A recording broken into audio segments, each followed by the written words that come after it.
नमस्कार मंडळी, माझ्या यूट्यूब चॅनलवरती तुमचे स्वागत आहे. मी आनंदी. टाकाऊपासून टिकाऊ कसे बनवते बघा. एक आजी म्हटली माझ्याकडे छोटी गोधडी आहे, त्याला बसायसाठी मस्त असं आसन बनवून दे.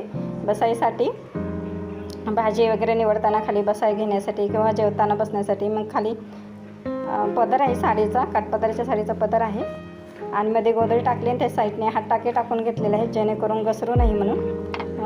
आणि मधने असं क्रॉस मी टिपा मारलेल्या आहेत.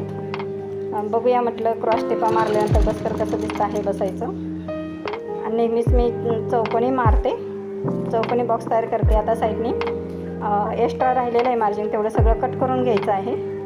चौकोन त्याला आकार द्यायचा आहे. आसन चौकोन येण्यासाठी असं आकार द्यायचा आहे. चौकोनी साईडने कट करून घ्यायचं. बघा कसं दिसते, क्रॉस मारल्यामुळं कसे दिसतात बॉक्स. हा बघा, बघू शकता अजिबात कुठे काही गोळा झालेला नाही, चून वगैरे आलेली नाही.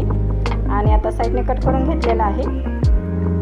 आणि आता गोट मारायचं आहे. मी त्याच्यातलंच कपडा शिल्लक राहिलेला होता, रेड कलरचा काठपदराचंच आहे, एक्स्ट्रा राहिलेलं होतं. त्याला साईड मी गोट मारून घेत आहे. अर्धा इंच मार्जिन ठेवायचे आहे. आणि असं मस्तपैकी असं चौकडून मारून घेतलेलं आहे गोट. कसं दिसतंय मला सांगा, कमेंटमध्ये नक्की सांगा. माझ्या चॅनलला सबस्क्राईब करायला विसरू नका.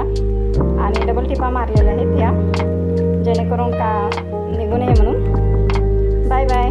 जय महाराष्ट्र.